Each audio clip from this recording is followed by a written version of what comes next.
really love your cat content. As a cat owner myself, I also am obsessed with my cat and like to post videos of him constantly, which is, he doesn't love it, but that's not my But problem. it's fine. At some point you might see one of my cats coming down the stairs. One of them right before you got on just came down, and it was the perfect moment. I'm so sad you all missed it. But yeah, maybe they'll make a little intro.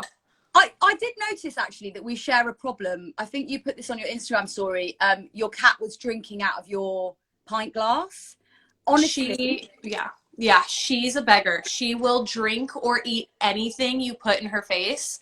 I don't know where she got, I mean, well, she's a beggar, you know? no, I like it though. Every single morning, my cat is starving, and so to wake me up, he's like, "I'm gonna drink your drink," and then yeah, no, absolutely. And you're gonna have to deal with it. And oh my God, one time I woke up to a loud shattering of glass on the floor because Lolita just had to get into my cup of water. So no more cups of water. We only do hydro flask at night. That's it. I've started covering mine. Very good plan. Need to get one of those flasks for sure. Oh yeah. Now let's start from the beginning. So I was reading at the beginning of Film for Her, which is your latest book, which is beautiful, by the way. Because if I'm totally honest, I really struggle with poetry because I feel like it's partly because I'm not intelligent enough, but actually I feel like reading yours is really, it's easy for someone like me who's not necessarily accustomed to reading poetry to get into and to actually feel a lot about. No, absolutely. And I think that's what's so wonderful about modern poetry, I guess, is that it is more accessible to others. I think when, you know, others think of poetry, you think of what you're taught in class and what you're taught in school. And those are things that you kind of have to break down for an assignment. And while obviously that sets a tone for poets today and some sort of structural, I don't want to say guideline, but I'll say that for lack of a better word.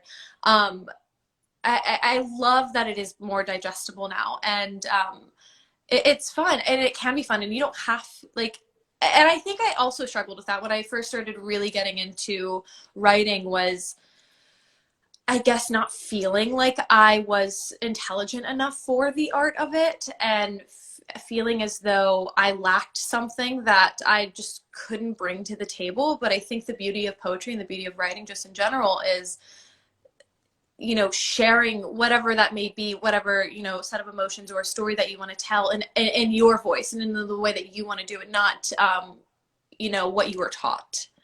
Well, it's great to gain inspiration from that. Yeah, someone's actually just commented, any tips on what, like someone who wants to get into poetry, I guess, who maybe has felt like you and I mean, I'm definitely not going to write poetry because it would be awful, but from someone who has gone from a place like that to then creating, like, what advice would you give to someone else who might want to do that? Gosh, I literally, the only piece of advice that I've followed on my own terms, and while it's vague, is just to be honest with yourself and to be honest with others, or I guess more honest with yourself. For so long I struggled. I found myself writing for other people and to appease other people, and, you know, try to be like the poets that I love and the writers that I love. And while it's great to gain inspiration from people, it was very hard to really find my own voice in that and write in a way that felt, you know, genuinely like something that came from me and not from the inspiration of somebody else. Yeah, for sure. And you started out, and you kind of talk about this at the beginning of Film for Her, you started out not necessarily as a young person knowing about your creativity, but you're like, your parents always knew, but you kind of came to it later. Was there anything that you can remember that specifically made you be like, oh, like this is something I like, and this is something I really want to get into? I think it was definitely when I started to understand the interests of the people around me. You know, obviously you're kind of forced to be friends with people you go to school with and that you grow up around in your childhood because it's routine. You see them on a daily basis, and yeah, that just becomes your regular. And once I started, you know, growing into my my late teen years, my, I guess, pre-adulthood, as women, you know, tend to mature faster than men, I found that my interests just didn't align with the people who I surrounded by, and not just my interests, but I guess the way that I carried myself and the way that I viewed things, and my, I want to say morals, but I'll save that for another conversation. But yeah, I found that there was definitely we were on two totally different planes here. And I think that's when I started taking myself more serious in what I like to do, and really diving deep and experimenting, because at the end of the day, like, I didn't have the luxury of growing up around artistic people. I didn't grow up around creatives. So it really was about truly, yeah, experimenting with myself. And you know, thankfully the age of the internet has introduced me to other creatives, and, you know, also other forms of literature that I would have never imagined picking up, simply because, like I said, or where I grew up, it just was unheard of. So yeah, I would say around that time. And you touched then on like the internet and content creation, because that is another huge part of who you are. I feel like the first thing I want to ask in terms of that, because you're like 360, you do every platform pretty much, which I do it for work, but I struggle. I struggle. Sometimes I'll go through stages where I don't stop posting, and then I'm like, oh my God, like recently, oh, my cat's here now. He's just having a little... He's just hanging out. Oh my gosh. Oh my God, that looks like my childhood cat. I'm not kidding. That makes me so... Oh my God. Well, looks just like her. His name's Leonard Cohen. That's beautiful. I love it. You named your cat after a poet. What can you say? Well, he passed away in the same year that he was born, so I was like, sort of reincarnation. Hello, we're here. Yeah, like, I feel like your presence is so 360. You're really available for your fans. Do you find that there is a limit to that for you, especially during the pandemic? I feel like it's a light has been shone on social media and how it affects our mental health. Like, how have you found navigating that this time? It's actually funny because, you know, because we have so much time to sit at home and be on our phones. There's, of course, construction going on outside of my apartment. That's great. Anyway, I didn't find myself as present online as usual, as I typically do. And I think that's because I have been, you know, granted so much space and so much time for myself that it was easy to find that break for myself, and to take this time to, I guess, learn more about the world and about myself, and really just kind of where my head's at. And I'm like turning 25 this year, so that feels like a big step into adulthood, where I'm like, okay, I have this, you know, eagerness to learn more. But that being said, I feel like I do a pretty good job of balancing out, you know, time on the internet and making, you know, time for the people who do, you know, care to share their little worlds with me, and finding time for myself. And it's never, you know, it hasn't been too much of a problem lately. And I think mostly it has to do with the patience of everyone that follows me. And I think they understand that I enjoy my solitude, and I enjoy the space that I need in order to be the best person for others. And I really have to give it to everyone that has kept up with me for all of these years for that reason alone. And how does it feed into your other art, into your poetry? Do you find that the worlds collide and you use it as inspiration?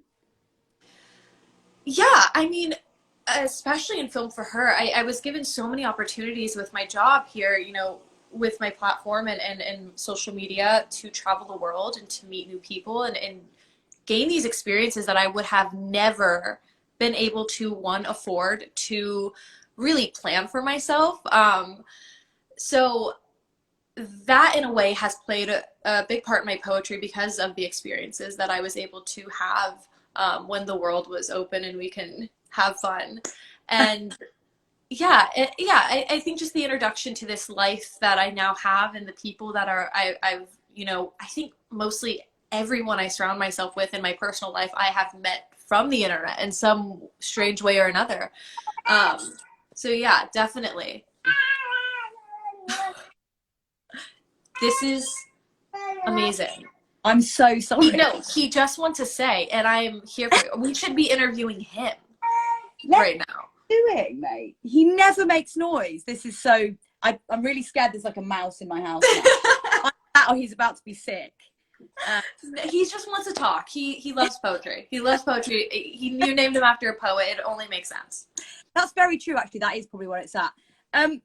Yeah, I feel like the other side of the vulnerability, which I feel social media is a vulnerability, is that you are so, in your books, you're so vulnerable about love and about your experiences in heartbreak, which is something that really connects with me, having, you know, and everybody, I think, from all the comments I'm seeing, a lot of people have experienced heartbreak, I think, during this time as well, whether it be relationships, friendships, or losses. Do you know, obviously when Flux came out, that was your first kind of big moment of sharing those vulnerable things. Did you feel a difference with Film for Her in terms of sharing? Was it easier to put those stories out there, or being more well known, was it more difficult because people know more about you, your relationships and stuff like that? A little bit of both, actually. I want to say, obviously, writing a first book and releasing a first book, I was quite young when I first started writing it and when I had released it. So when you're young, naturally, like, you overshare. And I did have, I had a following at the time, and people were aware of like my personal relationships. But I think this change of heart happened when writing Film for Her, in a sense of being more gentle with myself and allowing myself the opportunity to be truly vulnerable, because poetry has this funny way, and I find myself doing this a lot, and it's, you know, comes as second nature, that I can withhold, you know, this sense of vulnerability and the fear of being perceived in a way that I can't control. And at the end of the day, like, whether it's online or I'm walking on the street, I'm going to be perceived one way or another. And so Film for Her was this introduction where I kind of got to scratch at the surface of, you know, my family life and things that felt definitely much more personal. But that's not to say that I went as deep as I should have allowed myself. I think there definitely is this atmosphere that lives around me where I do have a platform, and, you know, there is that fear of sharing too much, because there are people who know of the other relationships in my life, or, you know, I grew up for so long being ashamed of like the instances in my family life, and, you know, not having this grand opportunity and this privilege to, you know, be everything I wanted to be at that time. So I'm still unlearning things as I grow old, that it's okay to share those stories, because that's ultimately what makes me as a human being. And reading, you know, over this past year, I read Eve Babbitt's and I read Joan Didion, and they have this way of sharing, and especially Eve Babbitt's, with some sort of grit. She's very vulnerable, and she just does not give a, like, she doesn't get, can I curse on here? She doesn't give a fuck. And I admire that, because there are so many stories I would love to share, but I find myself a bit hesitant, because I fear, even though there's not really any consequences to come out of it, I just fear sharing them. But I'm allowing myself, like I said, I'm unlearning things and I'm learning new things so I can become more vulnerable and, you know, bloom into the writer that I strive to be. And you can only want that as a writer and as a human, I guess. And I saw that I think you tweeted that you've just bought a bookcase, so the lockdown has become more exciting because you're just buying books all the time. Is there one book that you'd recommend we all need to read right now? Oh my God. Oh, right now? Or one that really touched you in the Oh, okay, yeah. So one that really touched me, I actually recently talked about this. I had mentioned Joan Didion. I read My Year of Magical Thinking, or The Year of Magical Thinking, I'm sorry. And I picked it up for a particular reason. I, you know, experienced a loss. The book is about loss, and it's about grieving and kind of understanding that.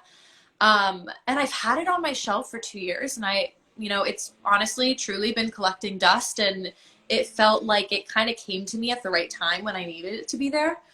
And I like, there are still lines from the book and anecdotes that are still in my head and that stick with me and that I think will stick with me for the rest of my life. And I think that's something that, as of right now, is a very important thing. And I actually just purchased Blue Nights by her as well, that I haven't read yet, but it's kind of, a follow-up to The Year of Magical Thinking.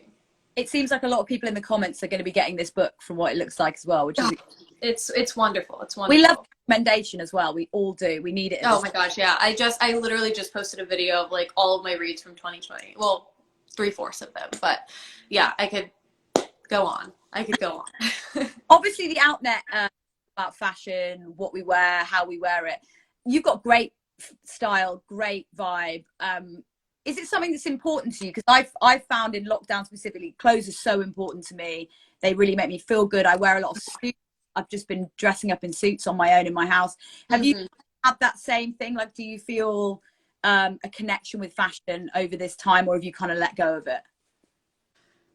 Well, fashion has always been something extremely important to me ever since I was a kid. I, again, didn't have the luxury of growing up looking like a pretty girl. I come from Spanish roots, so my mom did not let me touch my eyebrows until I was 18. I definitely had a mustache going on. I just wasn't the prettiest of the bunch, so I found it very necessary from a young age to, in order to stand out, was to look nice and to dress nice and dress how I want. And there was a very coming of age moment I remember in high school where I finally, like, I quit the cheerleading team. I joined theater. I stopped hanging out with those girls. I like started going on Tumblr. I came to school one day with overalls, a pair of like off-brand Doc Martens I got from a thrift, and a girl that I used to be really close friends with, she looked at me up and down in like the most condescending way, and she was just like, I remember when you used to dress cute. And that was a moment, like, to this day, I can hear her voice and I can see her face saying that to me. I didn't say anything back to her. I just kind of, turned my head the other way and ignored the comment. But yeah, fashion has always been something dear to me. And during quarantine, I'm going to be honest, I'm wearing sweats right now. It looks fine up here, but down below, I'm wearing sweats.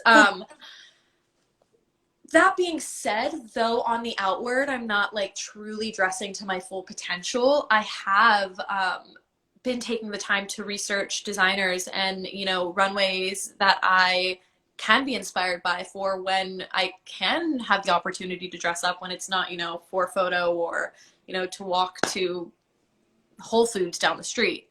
But yeah, right now, to be honest, it's entirely Princess Diana chic going on all the time. The levels, though, Princess Diana chic is what we all aim to achieve, right? He's effortless, and we can only strive that. We can only strive for that, for sure. In like a sweater and just a high-waisted jean, she's just like, you're like, okay, like who tailored this? We need to can we talk to your tailor? Like, this is good. Actually, yeah.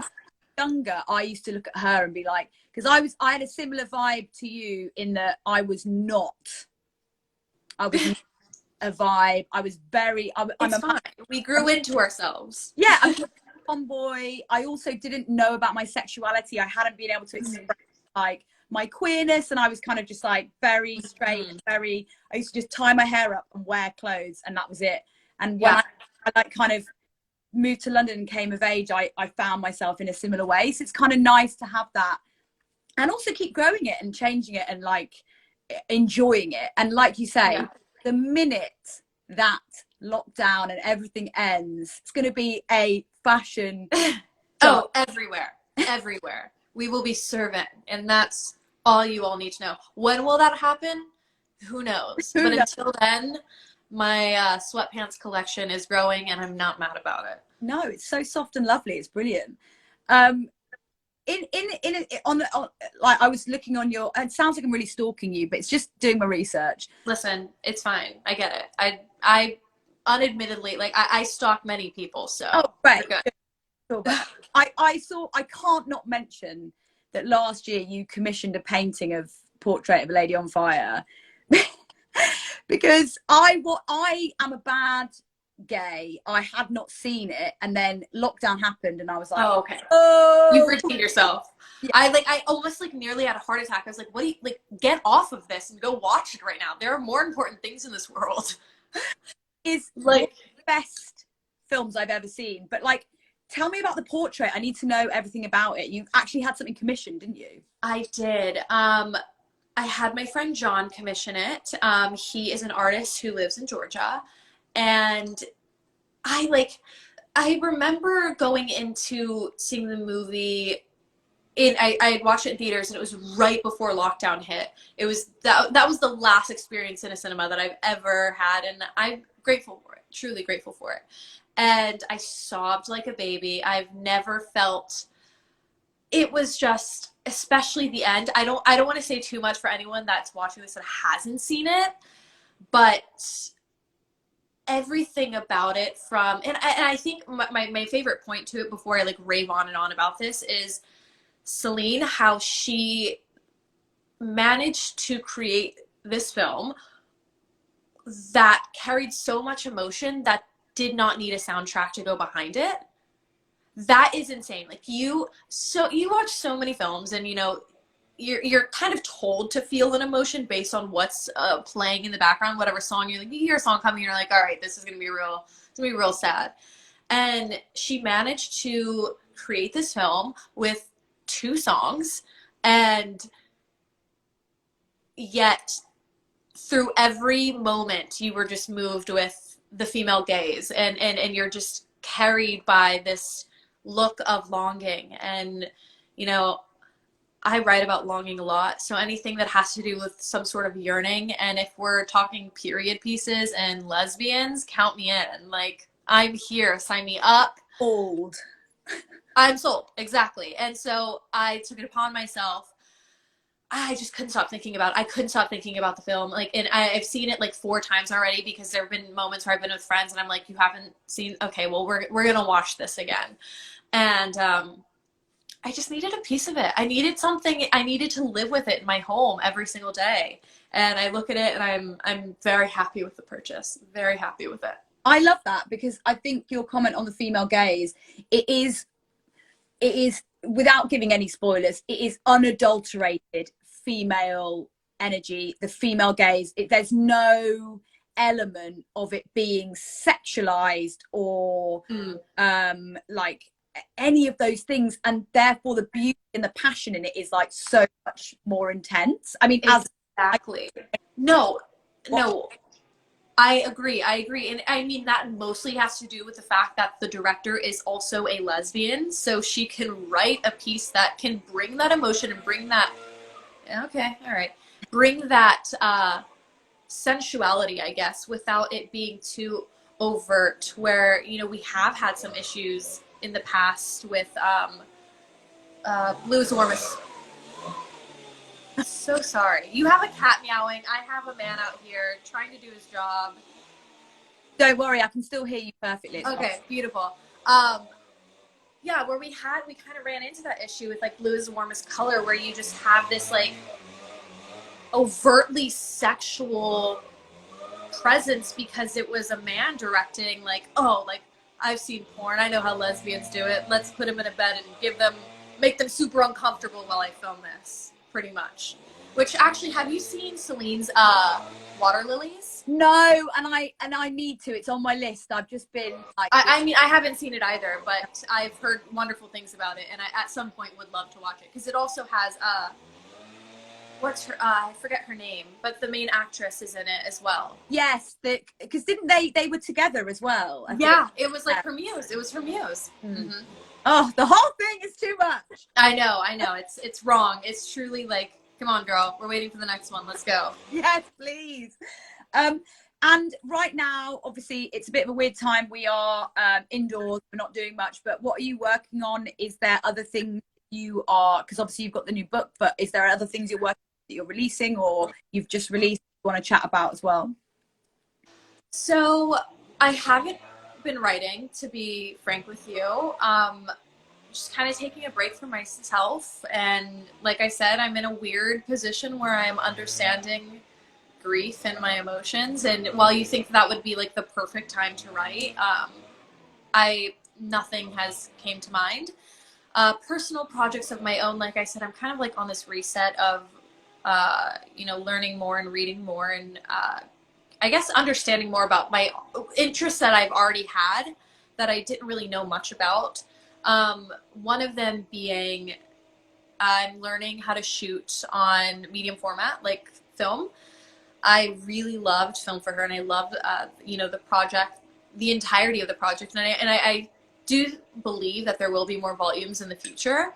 But I think I'm just kind of working on, outside of the writing bits, the photography bits of it. And I want to say that's about it. That's a lot. Yeah. Yeah, I'm just trying to keep myself busy, redecorating my home, considering moving, even though I've literally just moved here. There is a kickboxing class that happens every morning. Not every morning, but often. And it's not fun being, woken up at 7 a.m. to music blasting. So and also oh yeah, no, it's just blaring music at 7 a.m. and you don't know when it's going to happen. That's the worst part, is because I don't know their schedule. I'm just like, one day I'm like, all right, it's a 7 a.m. kind of morning. I guess we're gonna have to deal with it. I feel like listening to other people exercise is quite stressful anyway. Match, like that noise that everyone makes when they're like oh, you're working hard. Yeah. Good luck. I'm gonna go back to sleep. So have fun. I'm not a part of this. Orion, thank you so much for joining us on the Outnet. It's been such a pleasure. Thank you. Exciting things are coming, but also wonderful to hear that you're taking time for yourself and really looking at yourself during this time. That's the best thing, I think. Yeah. Thank you for talking to me. I appreciate it. And pleasure. I hope you have a wonderful night on your side of the world, and give Leonard all the hugs. Oh, I'm going to do that because I clearly... You're like, is there like something going on here? You were talking just a second ago. Someone in my house and he was trying to warn me and I'm just here chatting. And you're like, oh, we're just Princess Diana, Thank you so much. Thank you. Talk soon. Bye.